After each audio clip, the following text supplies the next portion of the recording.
call, but word has come in that no woman journalist was present in the press conference of the Afghan Foreign Minister Muttaqi today in Delhi. It's not that they weren't present of their own volition, they were barred to enter, to go inside and pose any questions to the Foreign Minister of Afghanistan and the Taliban. I'm joined right now by Geeta, who's going to give us more information that is coming in. Geeta, if at all it is correct, and give us more details, because I'm hoping that we didn't cow down to what the Taliban wanted. Were actually no women journalists allowed in that press conference? Did this press conference happen in the Afghan embassy, which is practically Afghanistan soil? Will you give us details? Well, that's right, Preeti. The press conference of the Afghan Taliban foreign minister did take place in the compound or in the premises of the Afghanistan embassy here in New Delhi, and therefore, like you rightly said, it's Afghan soil. There was a lot of back and forth. The administration over here has been trying to handle a lot of things, from the flag issue of whether they should be sitting in front of the Taliban flag at all or not, and so there were no flags during the meetings, to the fact that since yesterday we've been trying, women journalists, not just me, and I've been on the beat for years, not just me, many women journalists have been trying to get into the press conference that we knew was going to be held by Minister Muttaqi as well, and we got no word, no permission, no invitation, but there were other journalists who were all invited through mail, through emails, and they all turned out to be the men in the fraternity, not women journalists. Was this invite given by the Indian counterpart, our counterpart? Preeti, this was a sole press conference solely handled by the Afghan embassy. There is a representative over here who sits in Bombay, and he was managing the entire press conference. But yes, it surely was cleared by Minister Muttaqi himself, whether if he would want to have women journalists there.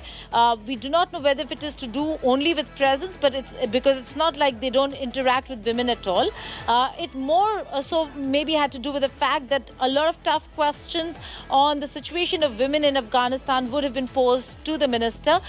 Any which way, not allowing women journalists in a country like India to be there in that room certainly does not bode well for the Afghan delegation, which is going to be here for a while now. He's also going to Deoband, to the Darul Uloom, a seminary where the Afghan Taliban or those from the Sunni faction really look up to.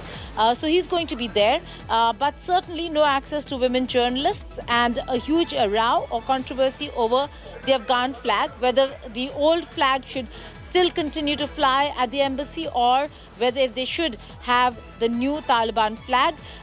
The ones who are there from the previous administration did not allow the new flag to be put behind Minister Muttaqi, and therefore, if you see the visuals of his press conference at the embassy as well, no flag was put up there. A lot of controversy, and amid all these controversy and complications, we are looking at, or the Indian administration, Modi administration, is looking at engaging this administration only because of the sensitivities and the geopolitics. All of that apart, the shifting politics. For once, I would have really hoped that the External Affairs Minister was a woman in India, and but having said that, because this is also, one is amazed at what has really gone down. The sheer fact, Geeta, that we have accorded full official protocol to the Taliban delegation that is here. Has there been a note of dissent?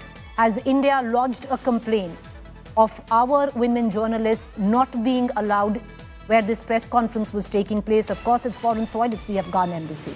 It's their prerogative who to invite and who to discriminate against. Well, it might be their prerogative, but does not look well at all or look good at all, Preeti, that it happened on Indian soil. The fact that this press conference was held in New Delhi, albeit at the Afghan embassy, considered Afghan soil, it was held in New Delhi nonetheless. So whether if they can object or not, there should be a protest or a voice of dissent. We are yet to hear of what the reaction of Ministry of External Affairs or the Indian administration Will is you going stay to with be. me? Geeta, will you stay with me? Because, I'll tell you, viewers, how interesting this is. Geeta Mohan, our Foreign Affairs editor, is a woman. I am joined right now by my colleague Pranay, who works alongside Geeta, our editor, where Foreign Affairs is concerned. He was actually invited to this press conference, and he is joining us right now from that venue. We're going to give out the frame that you see on your television screen is the Foreign Minister of Afghanistan, Muttaqi, there addressing an all-male journalist group. Pranay, if you're with me, is Pranay with us? Okay, we are going to cut across to Pranay in just about a minute. But Geeta, are we expecting, because there are so many of you who actually cover foreign affairs which were not given an entry into this press conference, is there now at least an attempt by the Indian government to lodge a formal note of dissent and a complaint?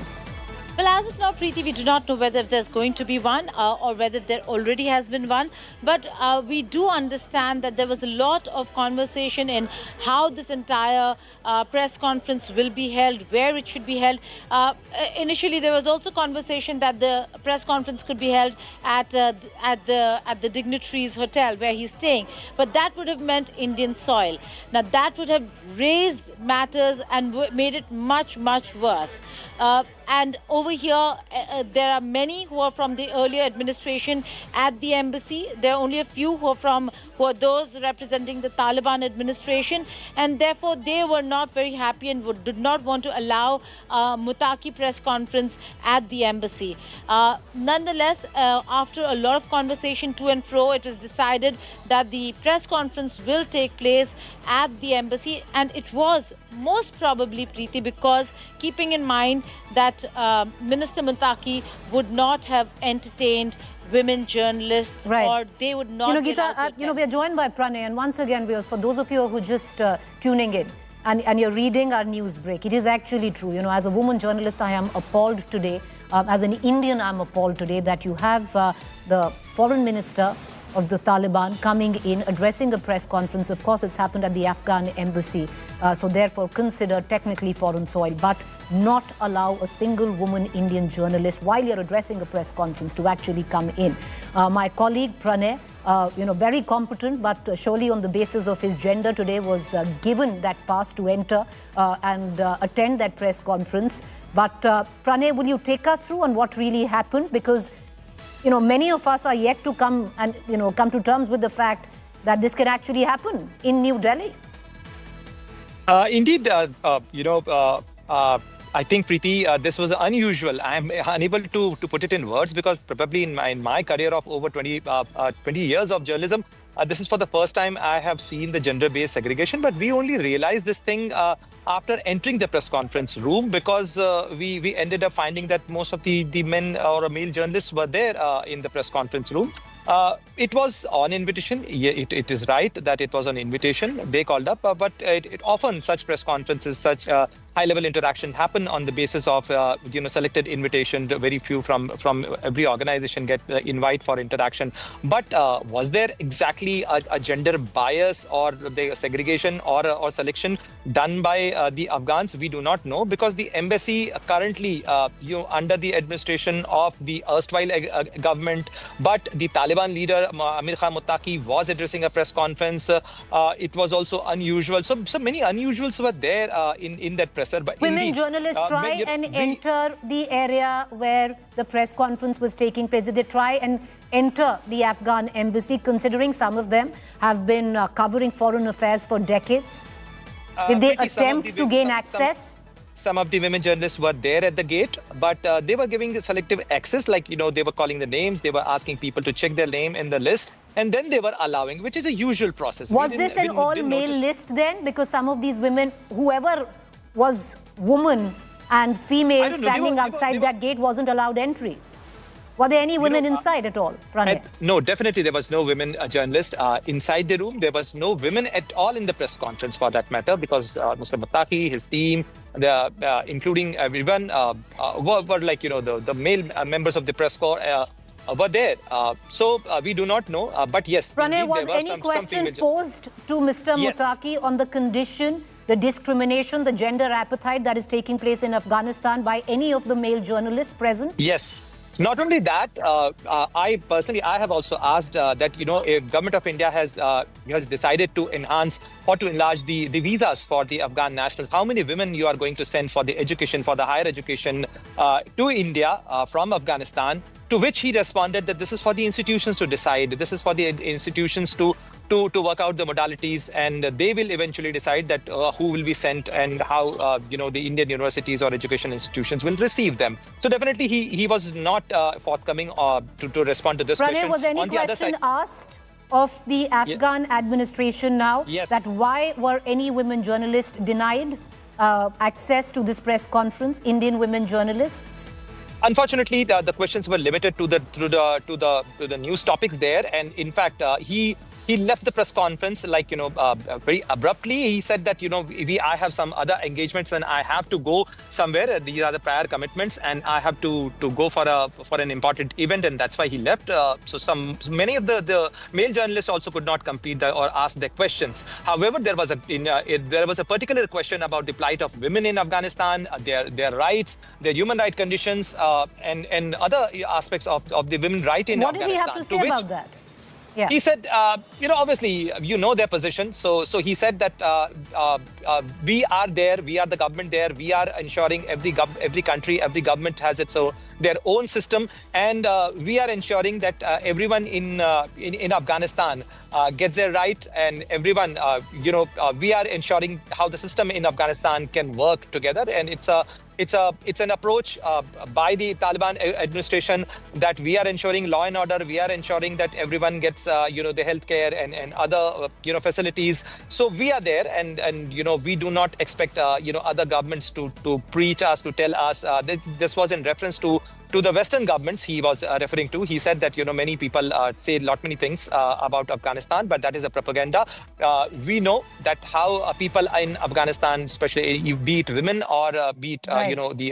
the other section of the society. And how well, Pranay, to try and dispel that propaganda, to bar any woman journalist to actually come in and pose any questions, viewers. One might get away by saying that these are domestic issues of a country, but what is happening in Afghanistan is gender apartheid. But the sheer fact that what has happened in New Delhi, where Indian women journalists were barred from attending that very press conference, which the Talibani foreign minister actually addressed, will it be picked up officially, while we've accorded full official protocol to the Taliban delegation? Remains to be seen, Geeta. Are we expecting a note of dissent? Are we expecting anything at all? Or will this also die down because there are other diplomatic, strategic, pragmatic issues to look at? Well, there certainly might be issues to look at, but this is a cause for worry and concern. And the Ministry of External Affairs, if you ask me, should take up the matter. I come from the fraternity. I have been in the business close to 24 years, Preeti. And in all those selective interactions that have taken place, especially if you talk about the Afghan embassy and Afghans, I have never been barred, nor have I, nor all the other senior journalists from the fraternity, women journalists, have ever been barred. So this did come as a surprise, where none of us got the invite. Geeta and Pranay, appreciate you joining us. Thank you there. We're going to keep a keen eye, because we are, as a collective of India Today, our journalists are going to keep eye on the developments that are actually coming in. Is India going to lodge a note of dissent? Because, viewers, what is happening in Afghanistan is gender apartheid. We might have diplomatic reasons to look at it. We might have pragmatic reasons to look at it, especially where the geopolitical situation is concerned. But to give you just an example, it's not that women in Afghanistan are just denied the right to education. They are denied a right to be seen. They're not allowed to step outside. They're not allowed to have windows in their house, because what if somebody catches a glimpse? Moreover, I'll give you a figure. Over 1 lakh women died this time around when the last earthquake took place, because women were not allowed to be touched. They were buried. Some of them could be rescued, and they perished. This is the level of gender apartheid right now in Afghanistan. With that, I want to quickly shift focus to the story that we're tracking very, very closely right here in India Today, and that comes in from the state of Haryana, where the tragic suicide of Haryana IPS officer IG Puran Kumar has now sparked a massive political storm, all because of his Dalit identity. In his suicide note, he himself alleges deep entrenched bias within the system against Dalits. Of course, it's now blown up politically.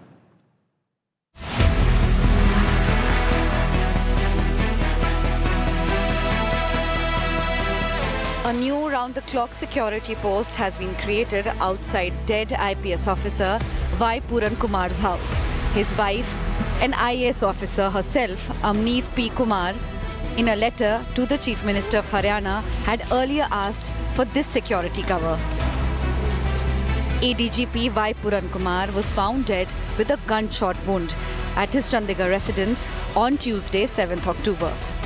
The Dalit Haryana cadre IPS officer left a 9-page suicide note detailing years of alleged systematic caste-based discrimination in the police force. He named 15 serving and former officials, including Haryana's Chief Secretary and the DGP. His suicide has now become a new political flashpoint. Lok Sabha leader of opposition Rahul Gandhi, in a social media post, labelled his suicide as a symbol of deepening social poison. Congress MP Priyanka Gandhi accused the ruling BJP government of fostering an environment of injustice and violence against Dalits. जिनके भी नाम लिए गए हैं और ये एक दिन की बात नहीं है जो उन्होंने इतना बड़ा नोट लिखकर छोड़ा है। पहले भी ये बातें उन्होंने उठाई हैं तो सरकार ने और पूरे सिस्टम ने इसकी ओर ध्यान नहीं दिया। उल्टा उन्हीं के ऊपर कार्रवाई होती रही बार बार। भाजपा सरकार खुद कटघरे में खड़ी है। जो भी कार्रवाई बनती है, जिसके खिलाफ बनती है, वो पुलिस, चंडीगढ़ पुलिस कर रही है।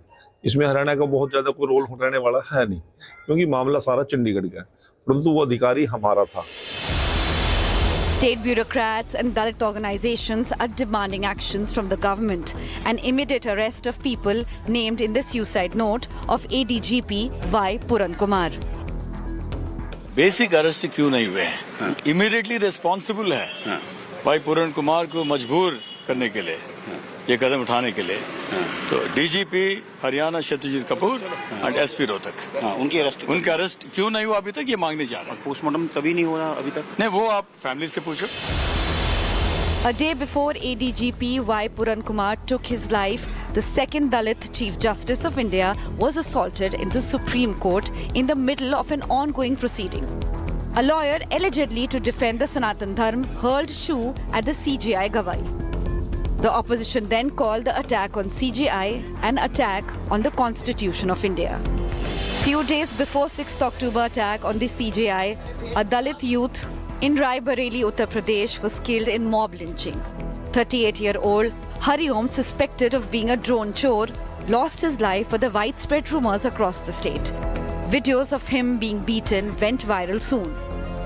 The 3rd October Raebareli incident prompted Congress leaders of opposition in both houses of the parliament to issue a joint statement condemning the brutal and cruel murder of a Dalit in a BJP-ruled Uttar Pradesh. 3 incidents within a week under 3 BJP-ruled governments have caused a new stir in Dalit politics in the country. Bureau Report, India Today.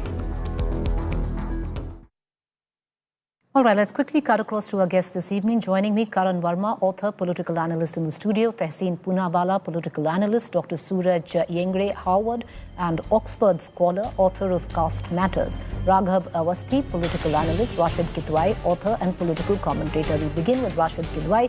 Rashid Kidwai, the Congress on a clear attempt right now to tie in these multiple independent incidents into one big narrative, especially there is an election in order in Bihar where the Congress has a keen eye on the Dalit vote. It started with the shoe throwing on the Chief Justice of India, who's Dalit, then the lynching of a young boy in Raebareli, and now the suicide of an IPS officer in Haryana.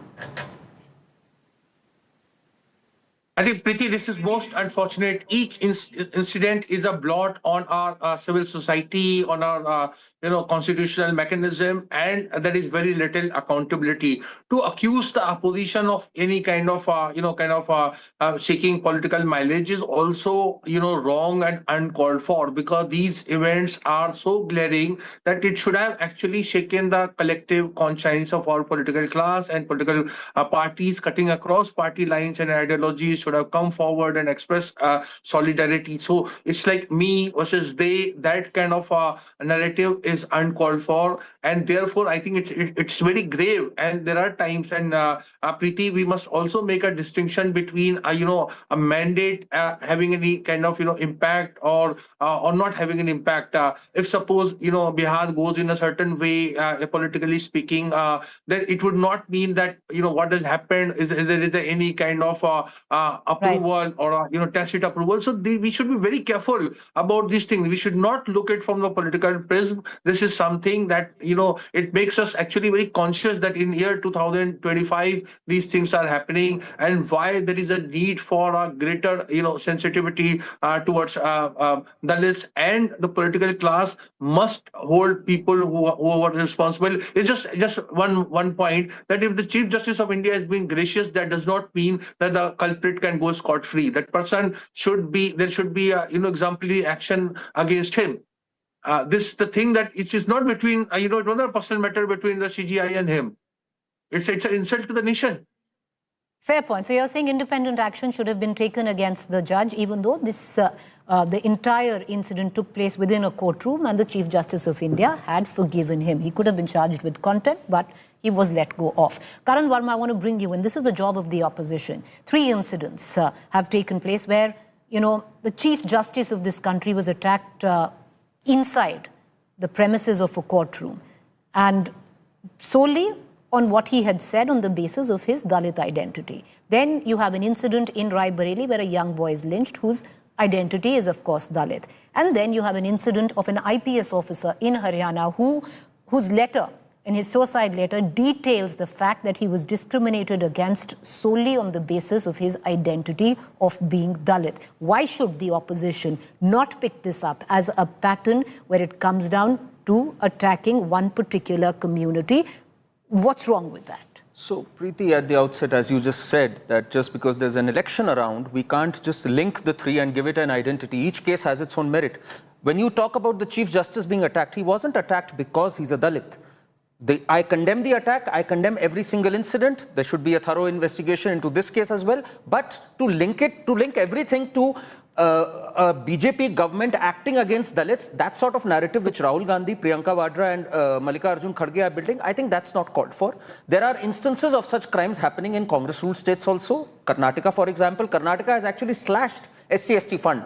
Talk about a policy which is affecting them directly. 14,000 crores slashed from SC/ST funds. So, we can't link it to one particular party or one particular identity. It is wrong and it should be investigated. Having said that, if we start jumping the gun and start looking at everything through the prism of identity, we remember Rohit Vemula's case. Everybody jumped the gun. What happened in March 2024? Not many know that it was the Gachibowli police under the Congress government, the Telangana government, which gave a clean chit to all who were pretty much accused and held an entire media trial was held about abetment to suicide. They were acquitted of that, and it was a suicide due to other reasons. So, let's not jump the gun and let's objectively look at each case rather than painting an entire picture about a party ki ye manuvadi hai. We can't be doing that. We'll be grossly irresponsible if we do something like that, and it's pretty much in line with what Rahul Gandhi wants. He wants figures in the society to be exploited, the fault lines to be exploited. We should avoid and refrain from doing that.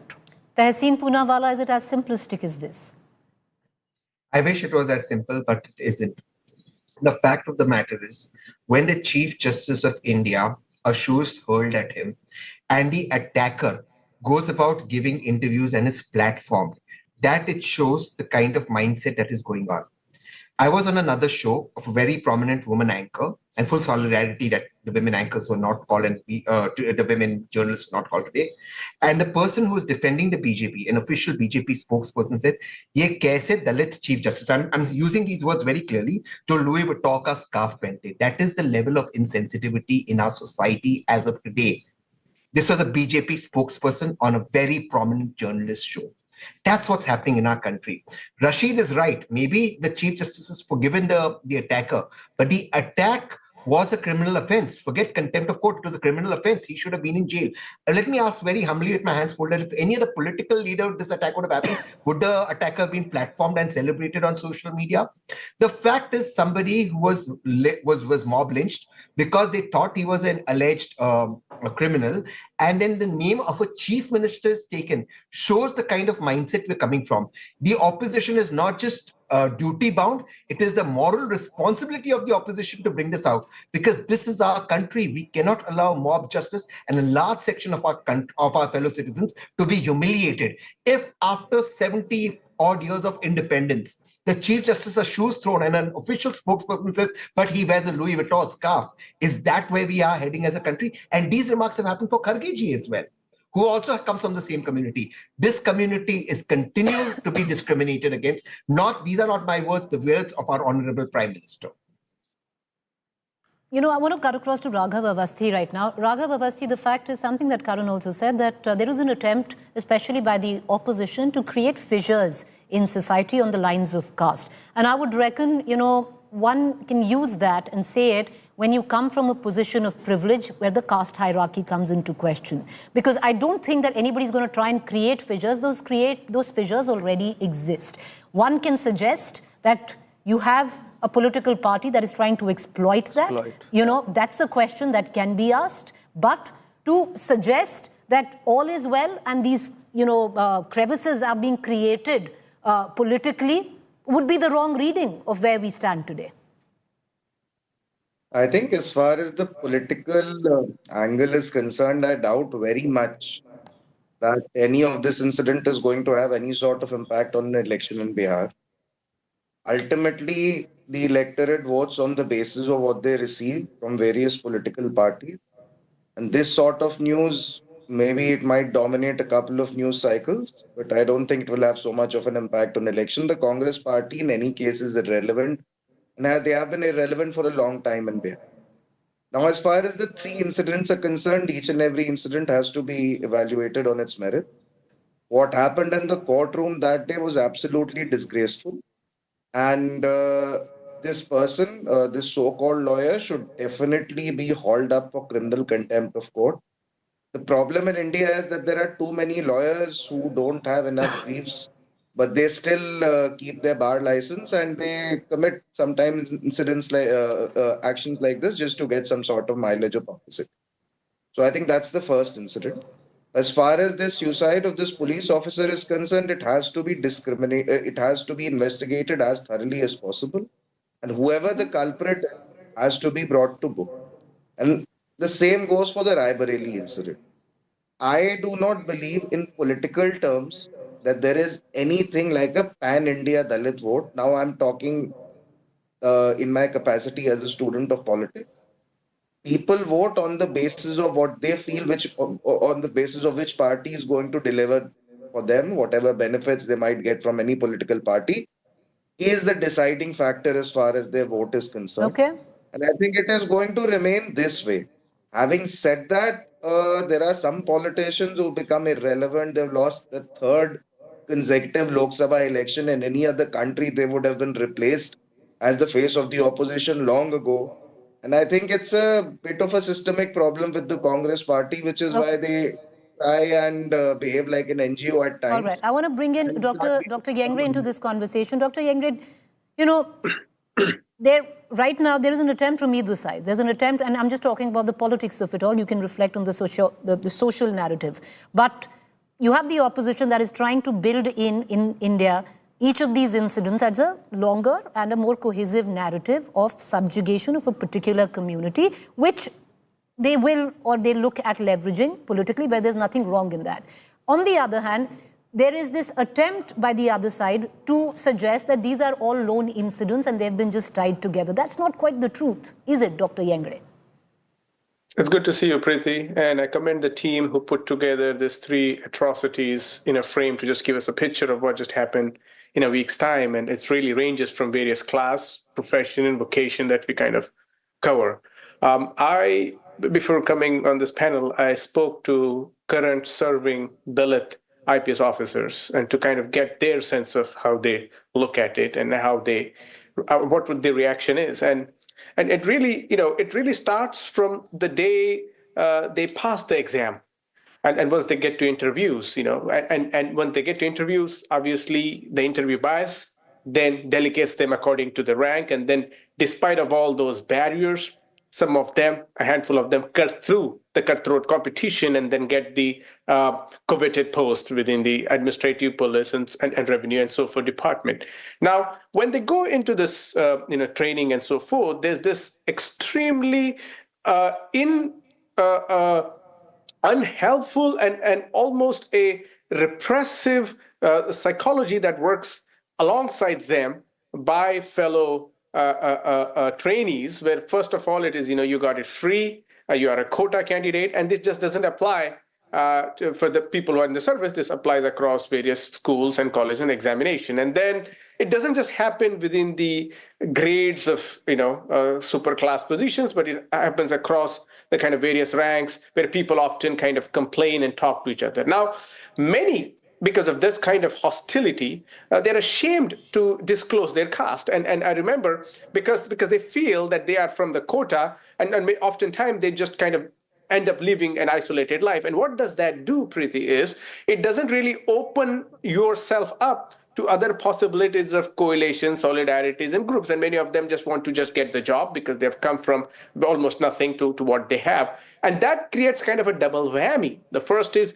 you isolate yourself from the community and the political experiences that you may have. And then because you're politically incorrect in the situation, you then get doubly targeted. Now, when this happens, what happens is when they're in the service, micro and macro aggressions continue to happen because of their caste. It starts with the position or postings that they want. They can't freely associate with their groups, with their people, or else it will be tamed as these people are favorable. They can't act out of freedom. And more importantly, what the slain IPS officer, Mr. Kumar, wrote, he used the word mental persecution. And this really goes to kind of think about how false charges are leveled against kind of known officers. And this is not an isolated incident. And obviously, what we need to see is this is not just a moment that we need to investigate, right, and which will come in 5 years' time, Preeti. We need to look at this as really a systemic issue, and we really need to overhaul the system. Just tell me, how many IPS, IAS, or IRS and so forth officers who belong to the SC/ST community have a support base as much as the general category people? And tell me how many Director General of Police belong to SC/ST communities, or how many have they been? We just know this system is corrupt and extremely hostile. Doesn't matter BJP, doesn't matter Mamta, doesn't matter Congress and so forth. All of these are naked when it comes to performing an actual job of delivering justice. I'm going to give all of you, I don't have the time because we had some breaking news right on the top, but I'm going to try very hard to give you 30 seconds each to put your point forward. But can we begin with Rashid Kidwai and Karan? We'll come to you after. Go ahead, Rashid ji. So, Preeti, I was very disappointed with the cold and the kind of mechanical response that my friend Karan and Raghav sought to give, as if, these are the sort of isolated incidents and they're not going to make any kind of political impact, and that the opposition is trying to reap a political, benefit. First of all, each incident is very shocking, particularly the incident of, suicide and killing and all are the very extreme and very inhuman, and it's a blot on civil society. Now, to say that the opposition would have any kind of, hand in it is absolutely untrue and uncalled for. Opposition is reacting to a situation. And as Dr. Suraj was saying, there is a kind of systemic discrimination that takes place. At least if we cannot do anything, we must acknowledge it, that this is happening. And therefore, in particular in Haryana's case, very quickly I want to say, when the Chief Secretary and the DGP are involved, there should be exemplary sort of action should be taken. We just cannot say because that's already the election happening. It will not make an impact. That actually, Rashid ji, is already happening. Current 30 seconds. I don't have time, but just try and wrap up. So I was calling out the hypocrisy of the Congress when it tried to label the BJP and RSS as anti-Dalit, a party that opposed revocation of Article 370, which denied reservation to the Valmiki Samaj for so many years. So the proof of the pudding lies in the eating. When you have a Valmiki scam going on, when you say na jaat pe na paat pe, mohar lagao haath pe, when you oppose Mandal, when Pandit Nehru writes a letter saying I am against SC/ST reservation because it leads to second-grade citizens, so then you've not walked the talk. The number one organization that has done most for Dalits is Seva Bharati. The number one organization that has done most for tribals is the Vanvasi Kalyan Ashram. So I believe in deliverables on the ground rather than lip service and rather than running narratives during elections. Raghav Avasthi, 30 seconds, please make your point. I don't agree with my friend Mr. Kidwai. I don't think mine is a cold, heartless response at all. Having said that, I maintain, and as Mr. Yengde very correctly pointed out, this has nothing to do with the BJP or the Congress, but it has more to do with the systemic issues that we have as a society. Now, we can examine the historical context of it. Having said that, I repeat, it is likely to have zero impact on the Bihar Vidhan Sabha election, and the Congress has zero chances of improving its tally on the basis of these two. Okay. All right. Tehseen, you wanted to come in for a while. Go ahead. Everything is not about winning elections. A large section of our fellow citizens are being discriminated against. Even if they are in service, as Dr. Suraj rightly said, they are not breaking the top barriers. Like Uttar Pradesh, how many IPS officers from this community are today police commissioners or SPs of important districts? Zero. How many district magistrates are there? Zero. That is the problem. You've had one Chief Justice of the Supreme Court in so many years, in over last 15 years. That is the problem. They may come to a point, but the glass ceiling still exists and they're not able to break it. And that discrimination continues in our society. Right. It's not about elections. It's about giving dignity to our fellow citizens, irrespective of politics. Dr. Suraj, sir, 30 seconds. That's all I have. Go ahead, sir. Thank you, Preeti. I would like to echo the sentiment shared by all the panelists. They all have heart in the right places, and they would want to communicate the kind of space they want to create for fellow Dalits and Adivasis. And I hope they go back to their constituency and really educate them about the importance of what Constitution stands for. My heart really goes out to the family of the brother IPS Kumar. But also, I think the state should take it as a mandatory exercise in introducing much more deterrent measures and education. I'm not even saying the law, but whenever you get empaneled or you get into service, there should be a compulsory course that educates you about the plight, condition, and the status of SC/ST communities. Right. So when you're educated, you may not commit another atrocity and participate in this horrendous massacre that we see. Well, gentlemen, thank you for taking the time out and joining us. It's a longer, larger debate that should have been touched on. My apologies. We had a bit of news break right on top, and that needed to be addressed. Thank you for joining us. With that, I want to quickly step into more news break that's coming up. The NDA seat allocation for the Bihar elections will be announced tomorrow. It's all done and dusted, I hear. And it will be announced on Saturday, which is tomorrow in Patna. The BJP core group will meet in Delhi on Sunday. On Monday, the BJP Central Election Committee will meet to finalize the names of candidates for the Bihar Assembly elections. So that's the latest news that is coming in right now. Aishwarya Paliwal breaking the news. Aishwarya, it seems all seat sharing talks now done and dusted, the number crunching over, all the posturing come to a rest. Numbers will be out tomorrow in terms of seat sharing. Well, definitely, Preeti, this is something that we will be looking at. And let me tell you, we have seen a lot of tug and war. We have also seen the visuals, of Dharmendra Pradhan, Vinod Tawre, Nityanand Rai, all of them back and forth. A lot of conversation, a lot of meetings with the likes of Chirag Paswan. We have heard that Upendra Kushwaha also is someone, who's had a series of meetings with the BJP leaders. The NDA now is all set. They have divided the seats amongst all the allies. They will now be making the announcement tomorrow, and who will be contesting on the BJP seats, that is something that the CEC will decide. The CEC will take place on Monday. So we should see over the course of the next 4 to 5 days, everything will be crystal clear. We are also understanding that there is also likely an official announcement being made by the NDA with regards to Nitish Kumar, that he's the one who will be the chief minister for the NDA. So that's also something that we are expecting happening in the next couple of days. Aishwarya, will this announcement be made? In his suicide note, he himself alleges deep entrenched bias within the system against Dalits. Of course, it's now blown up politically.